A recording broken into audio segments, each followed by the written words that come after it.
Nick Jr. was a huge part of my childhood, and with over 35 years of programming, I'm assuming it's a huge part of some of your childhoods too. I've made several videos covering Nick Jr. over the years, and I think it's overall a really fun topic to make videos on. I think it's really fun to go back and look at old shows that I used to watch. However, when people talk about Nick Jr., people only really talk about the programming, like the TV shows, which, you know, fair. Not a lot of people talk about the mascots that aired in between each episode.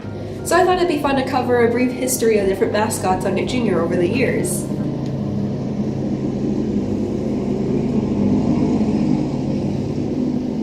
So without further ado, let's get into it.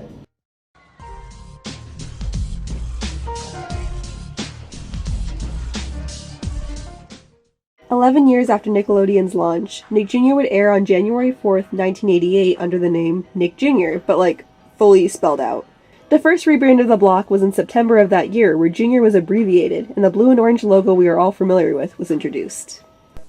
Some magical new friends have joined the Nick Jr. family. You bet! Meet Blinky. Sure, he may look like an ordinary teddy bear, but he's really just a sleepyhead. Whenever I want you to wake up, I just go like this. A little noodle's all it takes, Sandy. The Noozles, weekdays right after Pinwheel on Nick Jr.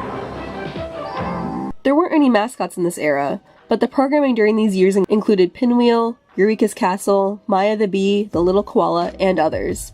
I'll be honest, I have no attachment to this era of Nick Jr. I didn't watch any of these shows growing up, and through watching the bumpers that aired during the block at this time, there really wasn't anything engaging about them. Kids today, look at all the stuff they have. When I was a kid, the only thing I had was a 2x4, and my dad said it was a boat. For my 5th birthday, he put a nail in it. Mom said he was spoiling me. Today, kids have it all. Not only do they have television, they have their own network.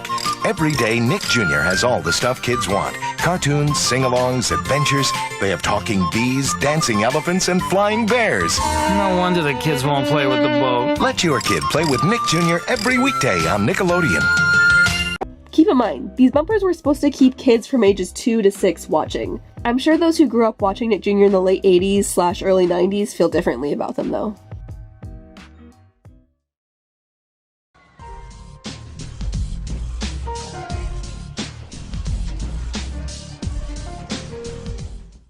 In 1994, Nick Jr. introduced its first mascot, Face.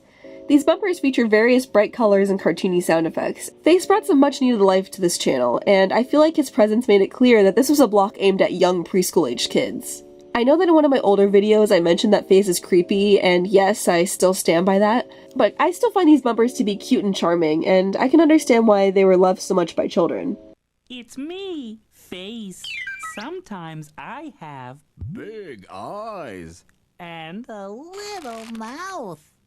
Sometimes I have a big mouth and little eyes.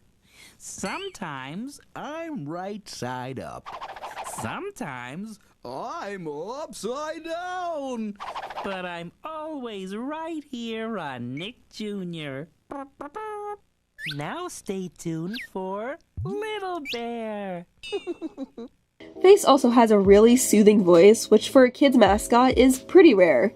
Not only did this era of Nick Jr. feature one of the most beloved childhood mascots, but it also brought many iconic and memorable TV shows along with it. Just to name a few, we had Little Bear, The Busy World of Richard Scarry, Gullah Gullah Island, Blue's Clues, Ooby, Oswald, Bob the Builder, I could go on. Hi there, Face here. Remember me? We had so much fun when you were little, and now I'm back with a new show for your little one. In 2022, Face actually made a return, this time on his own show, Face's Music Party. I've seen a few clips of the show, and I think it's a really nice update to the character.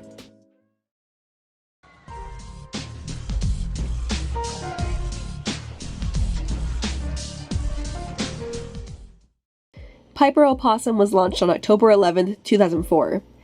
And this is the mascot I remember the most vividly.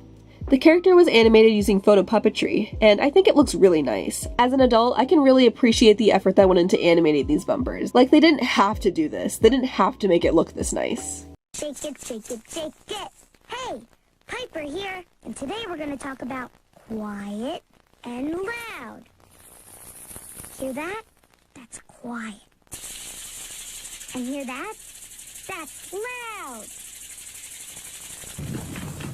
I guess I shook too loud. It happens.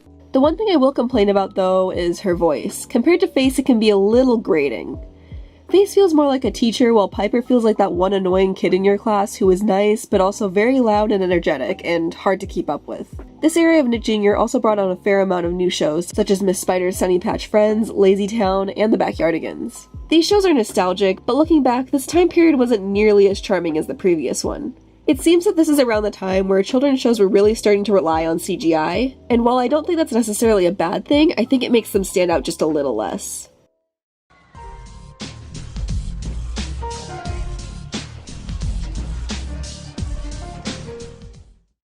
On September 10th, 2007, Nick Jr. phased out Piper, and this is the first time that the channel had no mascot since the mid-90s. While I don't think every channel needs a mascot, I think they add a lot of character and personality to each network. I do consider this period of Nick Jr. to be kind of the awkward years. This is around the time where Nick Jr. and Noggin were merging together to become one channel. There was even a point where Nick Jr. dropped the Nick Jr. branding and became Nickelodeon's Playdate for a few months back in 2009. During this time, I was starting to kind of grow out of the network, but I had a preschool-aged younger sister, so I still found myself watching quite a bit of Yo Gabba Gabba, The Fresh Beat Band, Olivia, and Ni Hao Kai Lan. I claim to be watching it ironically, but I think I secretly enjoyed watching these shows too.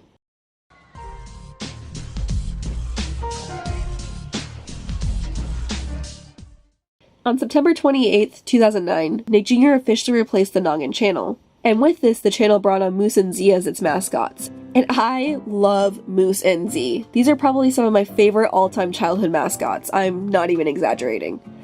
I remember watching them on Noggin and Nick Jr., and they were part of the reason why I watched the channel for as long as I did. These two were the mascots on Noggin since 2003, and because of that, they already had plenty of reoccurring segments throughout the years, varying from games, songs, and puzzles that the viewer can interact with. These two had just the cutest friendship. Like, to this day, I Don't Like Candy Corn is probably one of my favorite Halloween songs. I think about it every single year. But unfortunately, all good things must come to an end, and Moose and Z ended their 9-year run on March 1st, 2012.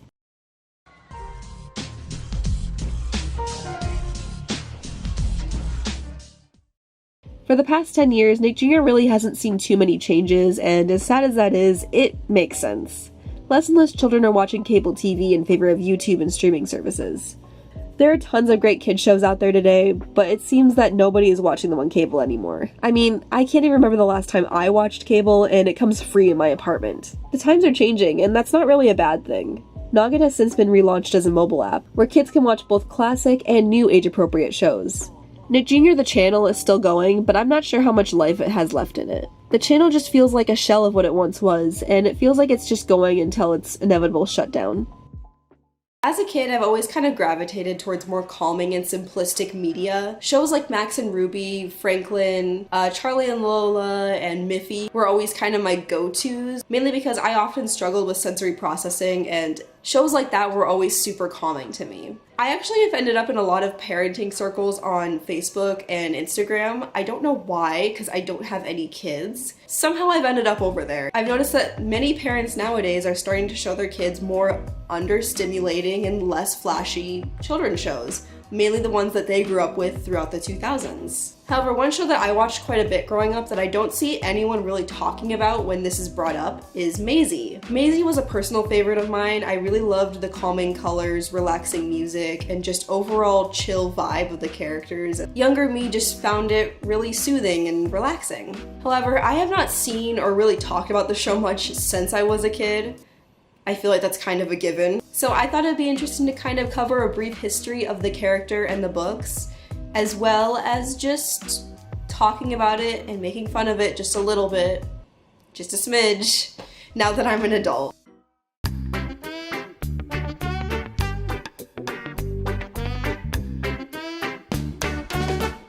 Maisie Mouse was created by British children's author and illustrator Lucy Cousins.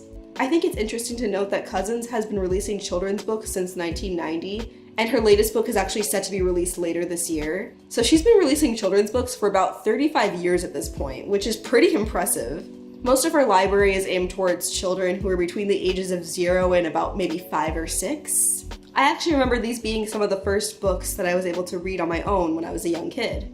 Apart from learning how to read, the books were also beneficial in teaching kids colors, numbers, animals, and just general words for the speech development of infants and young children. While she does have a variety of characters featured in her stories, her most well-known series is, you guessed it, Maisie Mouse. Maisie is a cute and curious young mouse who likes to go swimming, play dress-up, play with animals, and spend her time with her friends, who also frequently show up in the books alongside her. Some of her friends that were included in the books were Cyril the Squirrel, Charlie the Crocodile, Eddie Elephant, and Tallulah the Chick. The Maisie books differ depending on the reading level, but most of them would involve Maisie and her friends playing together and experiencing things the average child reader could relate to.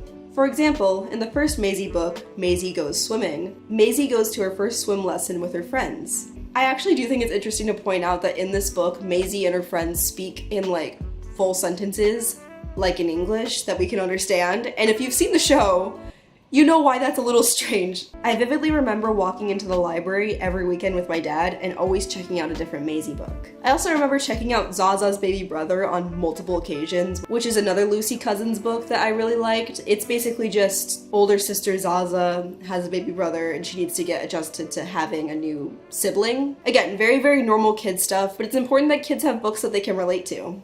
Again, as someone who struggled with sensory processing my entire life, as a young kid, I loved how simple yet pleasing these books were. It wasn't overwhelming, there weren't too many words, and the art was just relaxing.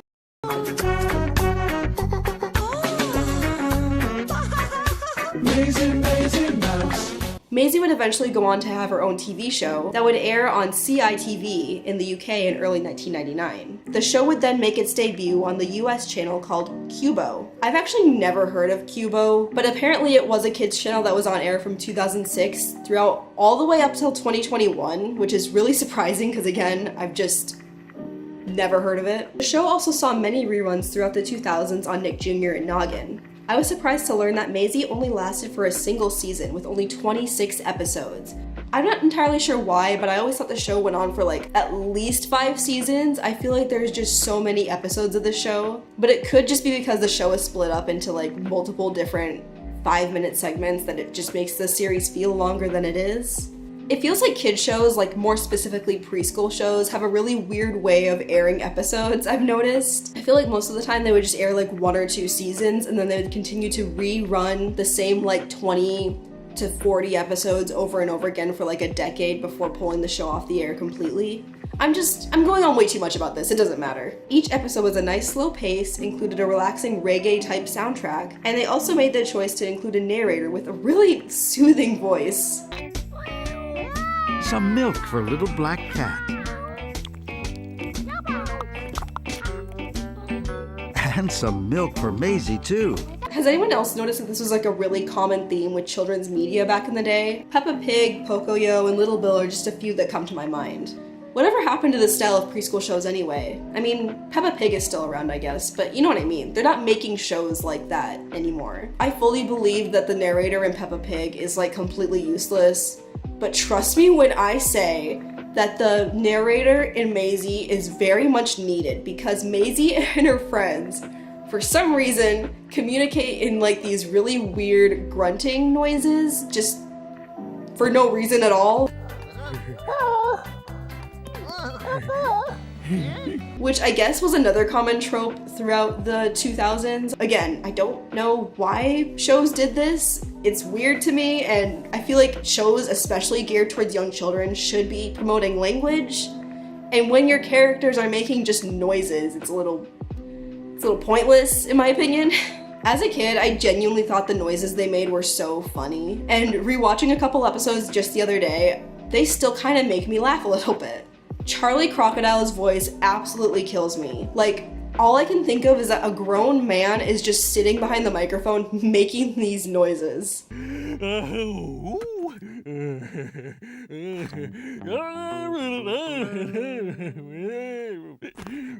Honestly, after watching a few of these episodes as an adult, this show kind of reminds me of what it's like to babysit. A typical babysitting job for me is just following the kids around, playing with them a little bit, and like, just occasionally going, oh, be careful, oh, that's not safe. Oh, Tallulah, look at you. Nurse Tallulah. Oh, careful, Tallulah. That doesn't look very safe. Especially if I'm watching multiple toddlers, they're all kind of speaking their own little toddler language. I have to translate what they're saying to each other. It's really funny, actually. We're feeding the birds. Do you want to come to the duck pond, Charlie?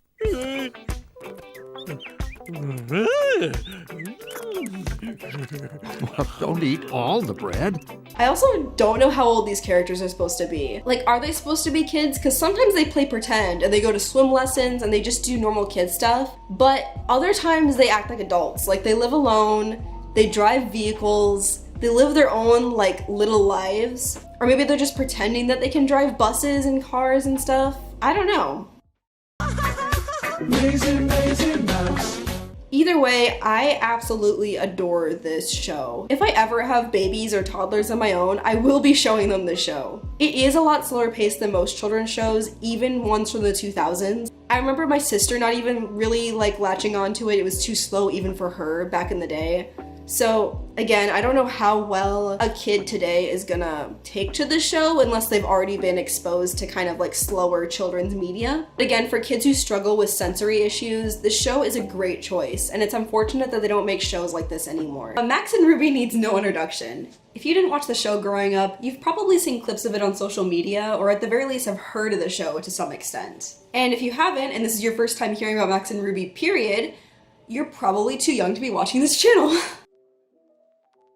I know I typically like to cover more obscure children's television shows, but I thought it'd be fun to kind of take a break from that and talk about something that I know most people my age or around my age can relate to. While Max and Ruby wasn't really a top favorite of mine as a kid, the show was weirdly like bingeable. If I watched one episode of Max and Ruby, I would have to watch at least like 2 or 3 or maybe 4. I think it just is because it's an easily digestible show, and as a kid I liked that kind of thing. Besides the amount of Ruby hate that I've been seeing on social media, I've never really seen or thought about the show much over the last 15 years. I thought it'd be fun to make a video just kind of revisiting the characters and the books. I will be covering quite a few topics throughout it, so if you'd like to skip to a certain section of the video, you can go ahead and check the description or the pinned comment for timestamps. So yeah, you can feel free to just like skip around the video or only watch a certain section of the video, whatever you want to do. I'm just happy you're here. Let's get into it. Max and Ruby was created by Canadian children's author Rosemary Wells. Hey guys, it's me in editing. Rosemary Wells was American, and I knew that while recording, but for some reason in the video I said she was Canadian, but just know, she is an American children's author. Alright, anyways, back to the video. Who is also known for her book series, Timothy Goes to School. Wells has been publishing books since 1968, with their first Max and Ruby book being Max's First Word from 1979. This short story would feature a younger Max who only knows how to say the word bang, and Ruby encouraging him to learn other words. His second word ultimately ends up being the word delicious, which I think is really cute. It's very short and simple, but it's really charming. And you can sort of see how this sets the vibe for future Max and Ruby stories. Each of the books would go on to follow a similar formula, with Ruby trying to get Max to complete a task or cooperate in some way, with the end result being Max figuring out how to do said thing in his own way. The Max and Ruby series would actually continue for many decades, with the most recent release being in 2020 with The Babysitting Squad. It's kind of weird. I personally don't remember reading any Max and Ruby books as a kid, but I know that I had like access to them growing up. Like I remember all of my elementary school classrooms having at least one Max and Ruby book, and I also saw them a lot in my school library, so I don't know why I never picked one up and read one, but I guess I just didn't feel like I needed to because the cartoon was there. I have no idea.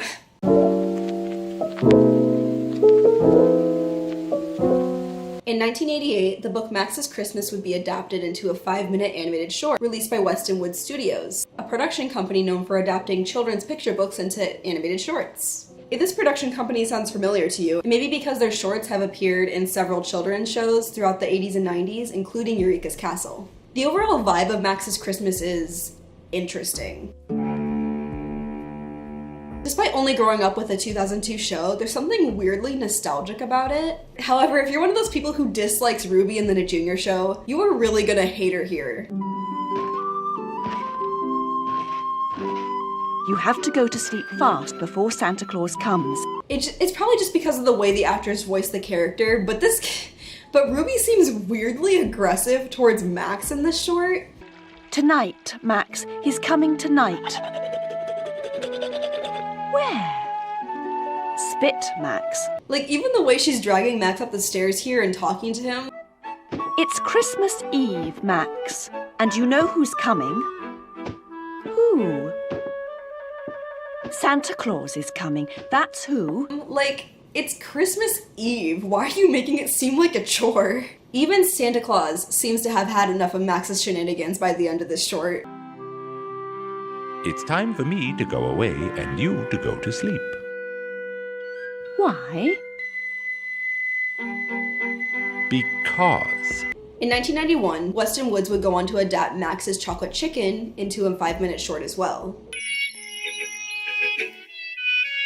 I love you. I actually started seeing a few clips of this short pop up on TikTok here and there, and that's kind of what gave me the original idea for this video. While I know this video is technically an unofficial Easter special, I really don't have much to say about Max's Chocolate Chicken. If you've read the book as a kid, or have seen the episode from the Nick Jr. show, you've essentially seen the 1991 short. Is it weird to say though that the vibes of this special kind of remind me of the Peanuts Easter special? I can't fully put my finger on why I get this vibe. It might just be because it's Easter and it's old. That's entirely possible, but something about the music and overall aesthetic is just giving Peanuts to me. I don't know why. You can feel free to agree or disagree with me in the comments on that one. If you haven't seen either one of these shorts yet and you're a fan of Max and Ruby, I would highly recommend you check them out. They're only 5 minutes and they're super charming, especially if you grew up reading the books. I don't know, I've always found it pretty cool to see like a different adaptation or interpretation of something that I saw as a kid. So these shorts were kind of cool for me to find.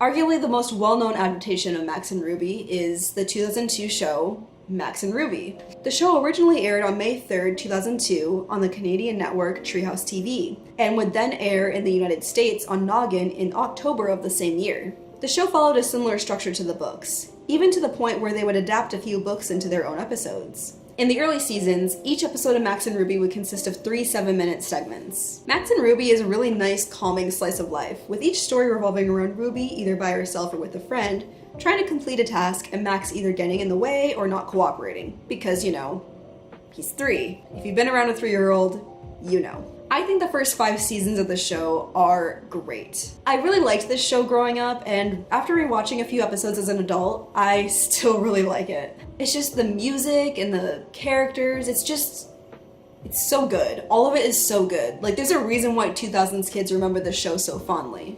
Also, kind of a hot take, would I be in the wrong for saying that Ruby isn't really that bad in most episodes? Everyone is so quick to hate on her, but they're forgetting that she's literally like 7 years old, and this is according to multiple sources. She's literally a 7-year-old girl looking after her younger 3-year-old brother with just no parents and adults to be seen. Of course she's not gonna be perfect. She's literally a child. Is she a little bossy? Sure, but sometimes it's kind of necessary. Like when she's trying to get Max to like take a bath and go to bed, those are like important things that he needs to do in order to like function. You know what I'm saying? Like, if the parents aren't doing it, she's gotta do it, you know? I don't know, maybe it's the older sibling in me, but I just like kind of get it, you know? Like, I can understand why Max can kind of get on her nerves sometimes. I'm not saying she doesn't have her moments, because she definitely does. But for the most part, she's not that bad. I don't know, you can feel free to rip me apart for that down in the comments. I can't wait. This is not to say that I don't like Max though, because I think he's absolutely hilarious. He's probably my favorite character in the whole show. Despite saying only 1 to 2 words per episode, he is just so expressive with his like face and like his actions that is just, it leads to some of the funniest moments in the series.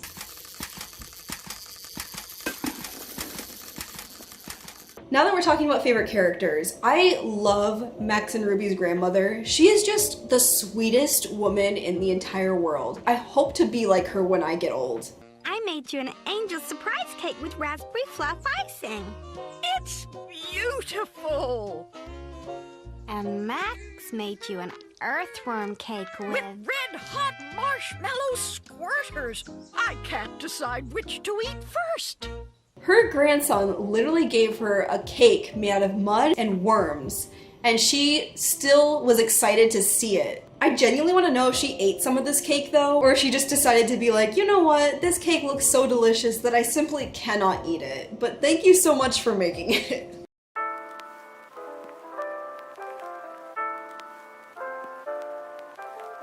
There are so many iconic episodes of the show, I simply cannot cover them all, so I just kind of want to go over a few of my favorite ones that I saw while rewatching it, just for old time's sake. In the episode Max's birthday, Max receives a wind-up lobster toy, and while unwrapping it, Ruby says, Don't rip the paper. We can use it for a thank you card. Have I mentioned how much I love Max? The toy freaks Max out, and for some reason, chases him all over the house. Meanwhile, Ruby is distracted trying to write thank you notes for Max's gifts. Max, I finished your thank you card to Aunt Claire and Uncle Nate. Do you want to sign it with a gold star sticker or a blue bird of happiness sticker? Max's breakfast revolves around Ruby trying to get Max to just sit down and eat his egg, all while Max declares, Bad egg. I think I'll have one more strawberry while I wait for you to try that egg.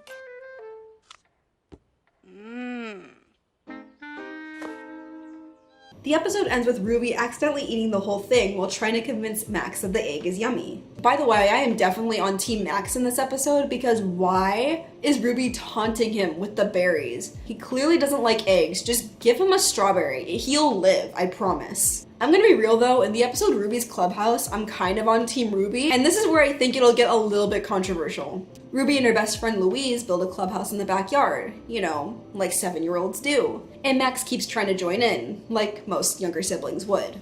Eventually, Ruby encourages Max to start his own club, using an umbrella.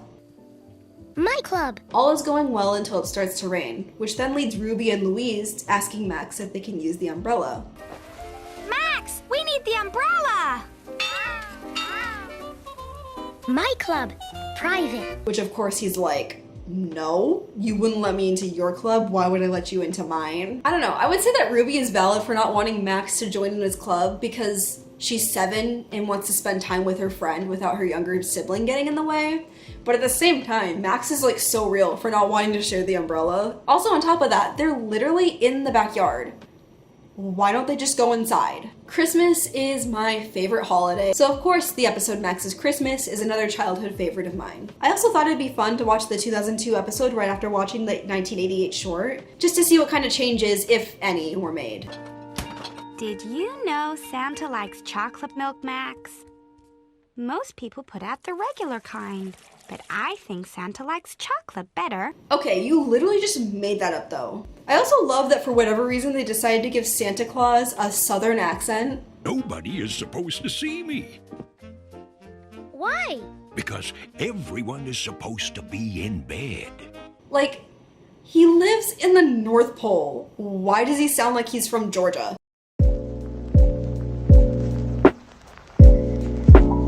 Okay, now I want to talk about the later episodes of the show because I have thoughts. The first 5 seasons of Max and Ruby were produced by Silver Lining Entertainment. However, production would move to Atomic Cartoons for season 6 and 7.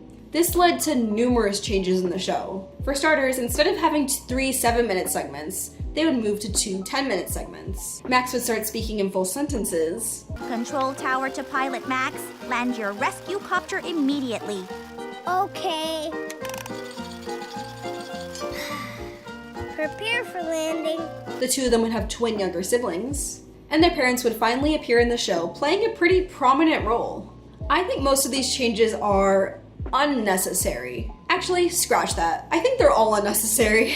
I'm gonna start with the smaller issues here and then move on to the bigger ones. First of all, 10 minutes is way too long for the average Max and Ruby story. The books are just so short and sweet, and I know that the extra 3 minutes might not seem like that much, but trust me, when you're actually watching the episodes, you can feel the story really start to drag. Second, Max and Ruby don't need baby siblings.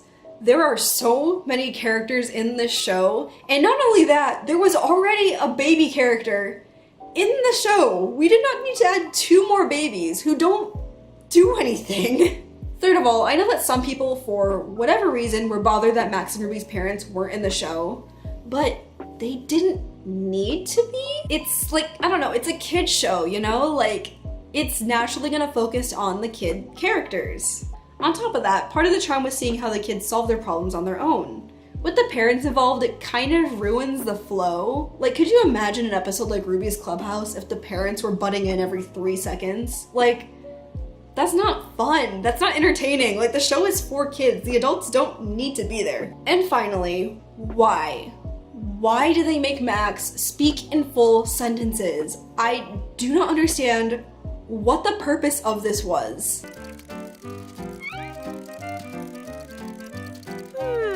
I have an idea. It just makes zero sense to me because even in the books, Max only really said 1 to 2 words throughout. Like, that is the character. He's a man of little words. Why are they making him talk? He already had so much to his character with the facial expressions and just like the situations he'd get himself into. The only reason that I can think of that they made this change is because they added the 2 baby siblings who can't speak, but the 2 baby siblings didn't need to be there in the first place. So, problem solved. Get them out. Okay, nostalgia aside, as a kid's show, the new episodes aren't bad per se, but compared to the originals, it's just like, they're kind of generic. I don't know, I feel like if they were gonna go out of their way to make the show completely unrecognizable, they either should A, make a new show, or B, just reboot it. I don't know, to me, seasons 6 and 7 are just weird. Like, they made some weird choices. The final episode of Max and Ruby would air in 2019, and the show would completely stop airing on Nick Jr. in 2020. It is a little sad, but a 17-year run for a children's television show is pretty good, don't you think?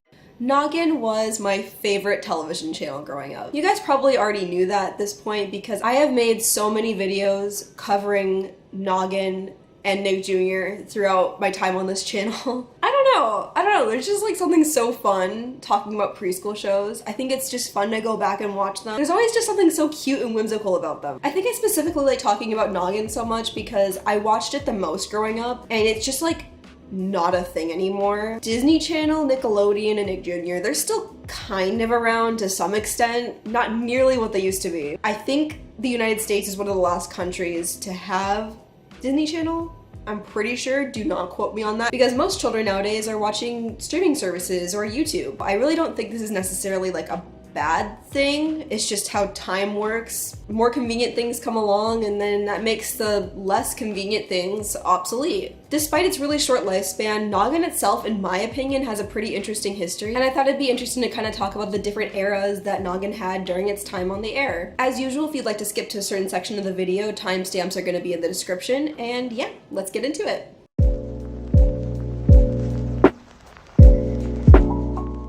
Noggin was launched in 1999 as a collaboration channel between Sesame Workshop and MTV Networks, with the goal to provide educational content for tweens and teenagers. Today is the first day of Noggin! Go Noggin! It's your birthday! Happy birthday! And to celebrate, we're playing the first episode of every Noggin show.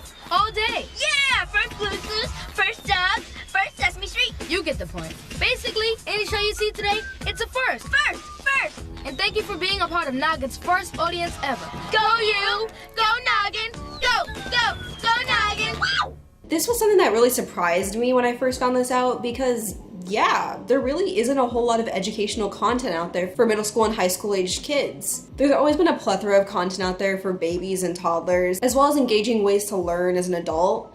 But yeah, high schoolers just kind of don't have anything. At first I was kind of wondering why this would be, but honestly, 11-year-olds are all gonna be so different from each other. When I was 11, I was still very much like a kid. Like, I was watching Disney Channel, I was still like playing with dolls and stuff, but then I had classmates who had moved on and grown up from that stuff. They wanted to be on social media. They weren't playing with toys anymore. It's just like, it depends on the kid. So it's kind of hard to make something and be like, oh, this content is specifically for people between the ages of like 12 and 13. Like, you can't do that. It's really hard to do that. What I mean by saying that it's hard to do that, I mean that it's hard to do it well in an engaging way. For the first 3 years, Noggin would have 3 main blocks: a preschool block in the morning, a teen block in the afternoon and evenings, and an adult block at night. In the beginning, Noggin had quite an interesting lineup of shows. Obviously, they didn't have any originals to start off with, but they did have the classic Electric Company from the 70s, Ghost Rider, 321 Contact, Crow, Nick News, Square One Television, and Doug.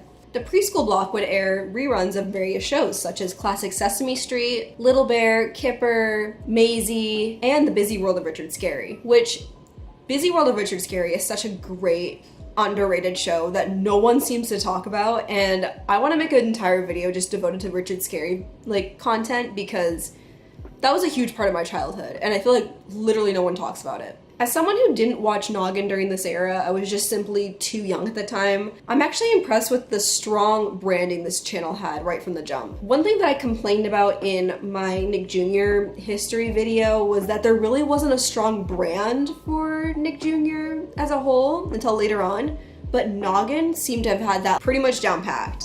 For example, the mascot on Noggin at the time was a little greenish yellow guy named Fred.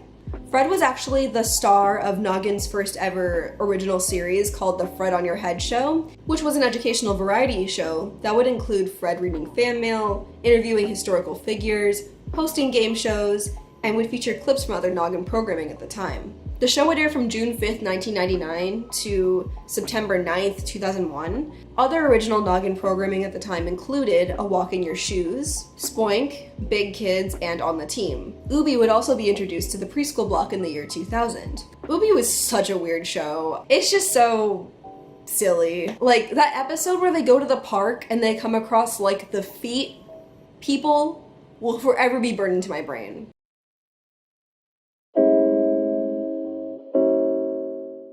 In 2002, Noggin would end the retro block for adults and would devote 12 hours to preschool programming during the day and 12 hours to teen programming at night, with the teen block being renamed to The N.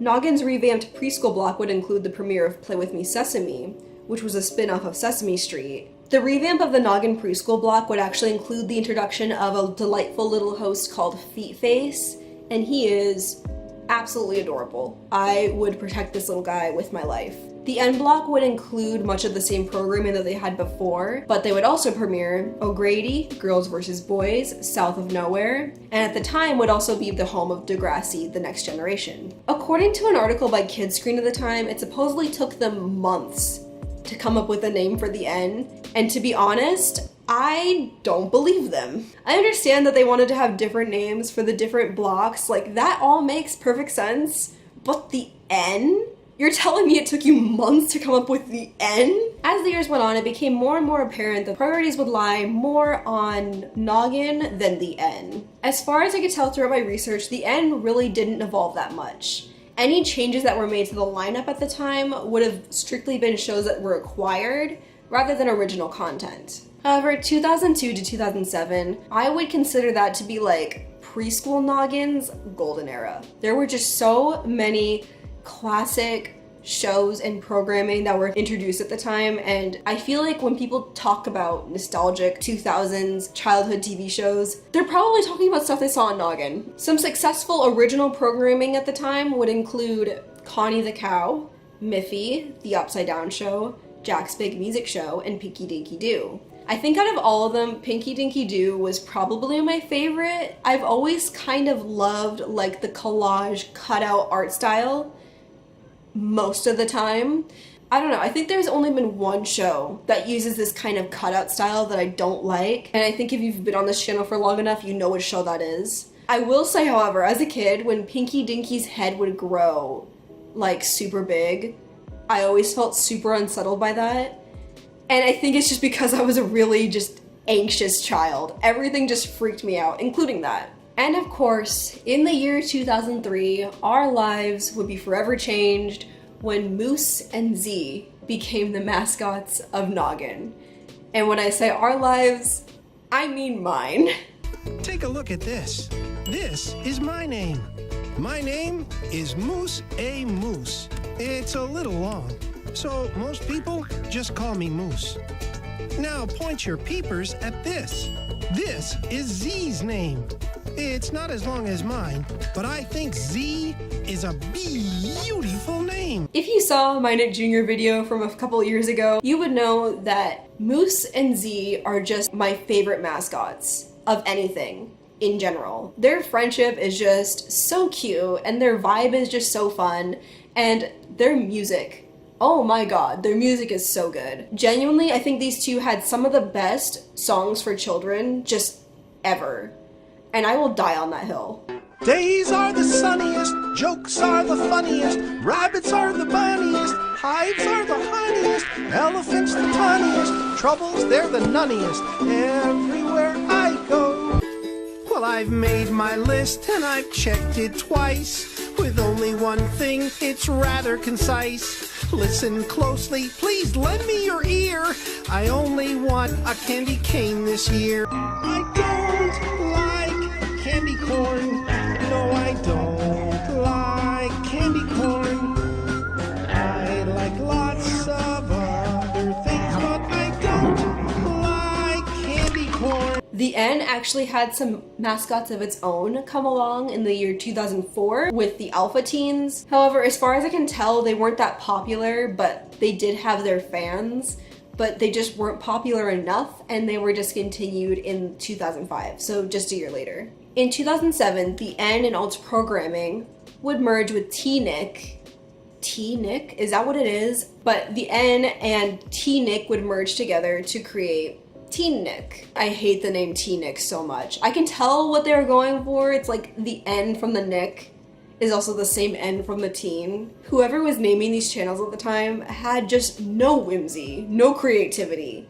The N and T-Nick, come on guys. Teen Nick would feature reruns of older Nickelodeon sitcoms and would later go on to produce some original teen drama series as well. The same year, Noggin would become a 24-hour preschool-only channel, and honestly, I think this is a pretty good call. I've always been against the idea of children's channels having adult blocks on them at night, because there's already so much adult content on cable. I know that the N wasn't really an adult block, but I think my point still stands here. I think the N or Teen Nick or whatever, that should have been like a 24-hour channel, and then Noggin, the preschool channel, should have been 24 hours. I don't know. That's my opinion.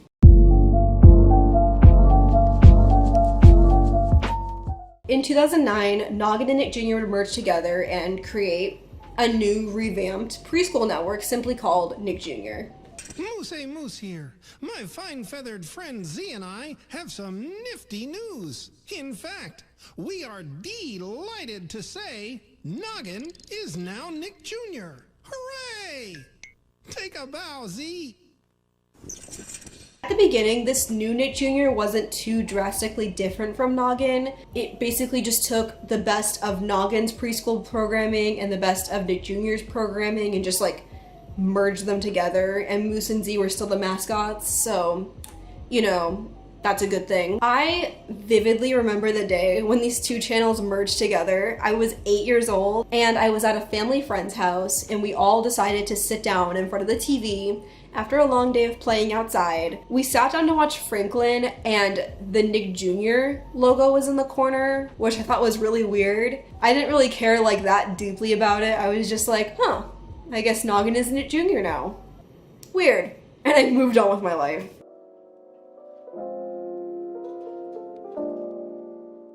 Noggin as a brand, however, would be revived in 2015 in the form of a streaming service. The Noggin app would feature both old and new Noggin and Nick Jr. shows at the time. The streaming app was actually moderately successful. It actually recently got shut down this summer of 2024. In my opinion, I think the app itself is a really good idea, but I think they were pushing like the Noggin nostalgia just a little bit too soon, because the app launched in 2015, so not even 10 years after the channel shut down. At that point, I feel like most people who had fond memories of Noggin growing up, they were probably like still in their like early to mid-teens, so they weren't quite at the age where they had kids to introduce it to, if that makes sense. I don't know, in my opinion, I feel like in order to introduce Noggin to the next generation, you have to at least like wait for the next generation to be born. But as always, I would love to hear your thoughts. Did you watch Noggin or The End growing up? If so, what was your favorite show on the channels? I'd love to have a discussion with you guys down in the comments below. Thank you guys so much for watching, and I will see you guys in the next video. Bye!